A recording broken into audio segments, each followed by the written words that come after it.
सियासी लोग बताते हैं कि कांग्रेस पार्टी का जो आला कमान है, राहुल गांधी, प्रियंका गांधी वाड्रा या मल्लिकार्जुन खड़गे, यानी कि जो कांग्रेस की ऊपर वाली टीम है, कांग्रेस का आला कमान है, वो संदेश अग्रेषित करना चाहते हैं। बताना चाहते हैं कि जिन लोगों ने बगावत की, जिन लोगों ने पार्टी के साथ में दगा किया, उनके ऊपर अनुशासनात्मक कार्रवाई कर दी जाए।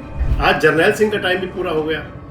7 दिन के अंदर उनको जवाब देना था, लेकिन एक भी विधायक ने जवाब नहीं। क्या कांग्रेस आला कमान इन 5 विधायकों को, खासकर क्रॉस वोट करने वाले विधायकों को, पार्टी से सस्पेंड करेगा, पार्टी से बाहर निकालेगा?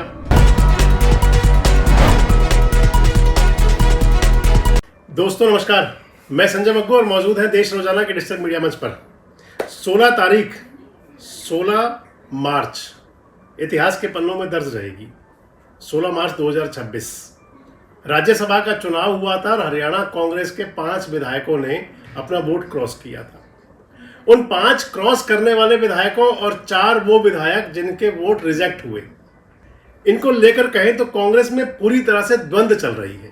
सियासी लोग बताते हैं कि कांग्रेस पार्टी का जो आला कमान है, राहुल गांधी, प्रियंका गांधी वाड्रा या मल्लिकार्जुन खड़गे, यानी कि जो कांग्रेस की ऊपर वाली टीम है, कांग्रेस का आला कमान है, वो संदेश अग्रेषित करना चाहते हैं। बताना चाहते हैं कि जिन लोगों ने बगावत की, जिन लोगों ने पार्टी के साथ में दगा किया, उनके ऊपर अनुशासनात्मक कार्रवाई कर दी जाए। जिन विधायकों को कारण बताओ नोटिस जारी हुआ था, 1 सप्ताह का टाइम मिला था और वो सप्ताह का टाइम अब पूरा हो चुका है। आज जर्नैल सिंह का टाइम भी पूरा हो गया। 7 दिन के अंदर उनको जवाब देना था, लेकिन एक भी विधायक ने जवाब नहीं दिया। अब इन विधायकों पर एक्शन करने से पहले राहुल गांधी ठोक बजाकर देखना चाहते हैं कि आखिर कितने कांग्रेसी विधायक और ऐसे हैं जो आगे चल के बागी होंगे। कुछ ऐसा ही समझ सकते हैं। दरअसल दिल्ली के अंदर बुलाई गई है कांग्रेस विधायक दल की बैठक। हरियाणा के जो कांग्रेस के विधायक हैं 37, उनमें से कितने पहुंचेंगे? 5 तो जाएंगे नहीं है कम से कम। बाकी 32 विधायक पहुंचेंगे या क्या होगा? कांग्रेस विधायक दल की बैठक होगी और उस बैठक के अंदर राहुल गांधी भी होंगे, मल्लिकार्जुन खड़गे भी होंगे। 30 मार्च को वो बैठक होगी और उस बैठक के बाद आप मान लीजिए कि फिर अनुशासनात्मक कार्रवाई जो करनी है उस तरफ कदम बढ़ाएगी कांग्रेस अपने। लेकिन इसके बीच में, क्योंकि जो 4 वोट रिजेक्ट हुए, 5 तो क्रॉस हुए, जिन 4 वोटों को रिजेक्शन हुआ, रद्द वोट हुए, जो सियासी लोग बताते हैं कि कांग्रेस आला कमान उनको भी निकालने की तैयारी में है कि आखिर कौन लोग थे वो। हालांकि भूपेंद्र सिंह हुड्डा साहब लगातार कहते हैं, एक वोट तो स्पष्ट है परमबीर सिंह जी का, टोहाना वालों का। हुड्डा साहब यहां कहते हैं कि एक भी वोट हमारा रिजेक्ट नहीं हुआ, चुनाव अधिकारी ने जानबूझ करके, रिटर्निंग ऑफिसर ने वोट रिजेक्ट किए। 4 रिजेक्ट कांग्रेस के हुए थे और 1 रिजेक्ट भाजपा का हुआ था। उन 9 विधायक कुल मिलाकर के 5 जमा 4, इन 9 विधायकों को लेकर के तमाम, हालांकि अब अभी तक तो 5 के पास नोटिस है और 4 विधायकों के बारे में कोई मुंह खोलने को तैयार नहीं है कि आखिर कौन थे। मसलन बात चलती थी, जो सोशल मीडिया में नाम चले थे, हम किसी नाम की पुष्टि नहीं करते, लेकिन वो नाम चले थे और जिनके नाम चले थे उन विधायकों ने आगे आकर के अपना, आप कहें तो, पक्ष भी रखा और पक्ष रखने से ज्यादा उन्होंने अपने तेवर भी दिखाए। क्रॉस वोट करने वालों में जो परमबीर सिंह जी का नाम तो स्पष्ट हो गया था, बाकी जो 3 नाम और थे, जो उन 3 नामों के अंदर गोकुल सेतिया का नाम चला था, कुलदीप वत्स का नाम चला था, मंजू चौधरी का नाम आया था। गोकुल सेतिया तो लगातार कुछ ना कुछ धर्म, नेम, कसम सब कुछ कह रहे हैं। इस सबसे बढ़कर आगे, इससे सबसे आगे बढ़कर के गोकुल सेतिया तो एक बात और कह चुके हैं कि हमारी इतनी महंगी थाली खा गए क्रॉस वोट करने वाले विधायक। अब सुन लीजिए इस बात को।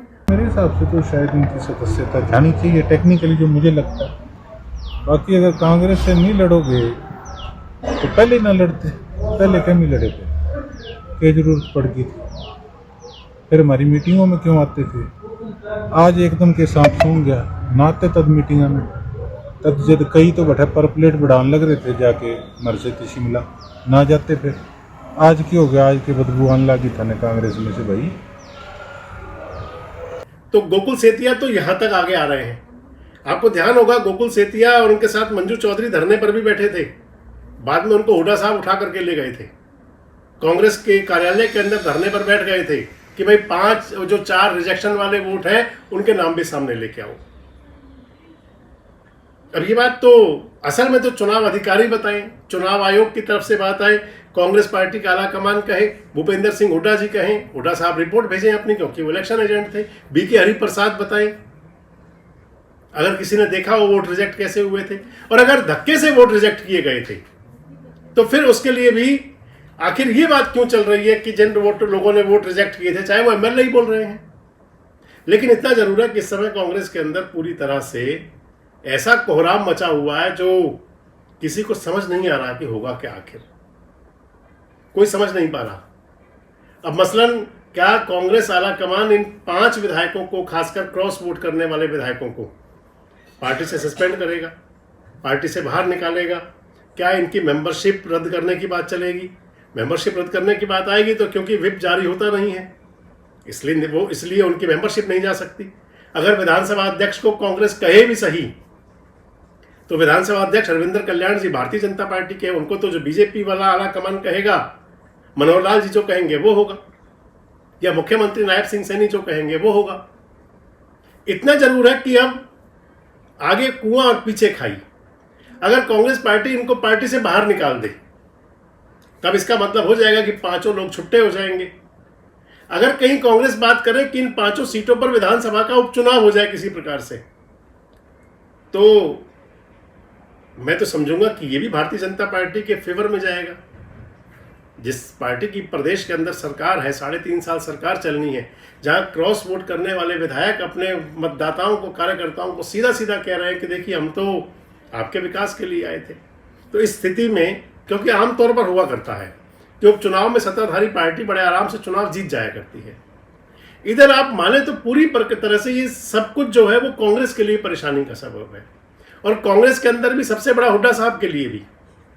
पहली बात तो हुड्डा साहब को जो 4 रिजेक्ट वोट है उनके बारे में कहीं अगर बात चलती है तो कहीं तो नाम डिस्क्लोज करने ही पड़ेंगे, बताना ही पड़ेगा। और अगर वो वाकई रिजेक्ट धक्के से हुए थे, क्योंकि मैंने आपको बताया कि आरओ तो कह चुके हैं कि सब पर निशान था, डॉट था, खुद रिजेक्ट किए उन वोटों को। अब कांग्रेस की जो बैठक होगी 30 मार्च को, कांग्रेस विधायक दल की, उस बैठक के अंदर जो मैं बता रहा था आपको कि राहुल गांधी भी मौजूद रह सकते हैं, खड़गे साहब भी मौजूद हो सकते हैं, हरियाणा कांग्रेस के अध्यक्ष भी हो सकते हैं। उस बैठक के अंदर क्या डिसीजन होगा, क्या निष्कर्ष निकाला जाएगा, क्या रिजेक्ट वोट वालों की बात वहां पर चर्चा होगी? और अगर अभी तक तो जवाब दिया नहीं, कारण बताओ नोटिस का, क्रॉस वोट करने वाले 5 विधायक जिन पर आरोप है, और अगर कोई वो जवाब देंगे ही नहीं तो फिर अगला कदम क्या? आखिर आपको क्या लगता है कौन सी स्थिति में हरियाणा प्रदेश कांग्रेस? कमेंट बॉक्स में जरूर बताएं। जुड़े रहे हमारे साथ, देखते रहे देश रोजाना। हमारे साथ जुड़े रहने के लिए सब्सक्राइब करें देश रोजाना के YouTube चैनल को, और नई वीडियो की नोटिफिकेशन पाने के लिए बेल आइकन जरूर दबाएं। अगर आप ये वीडियो Facebook या Instagram पर देख रहे हैं तो पेज को लाइक और फॉलो जरूर करें और ज्यादा से ज्यादा शेयर करें।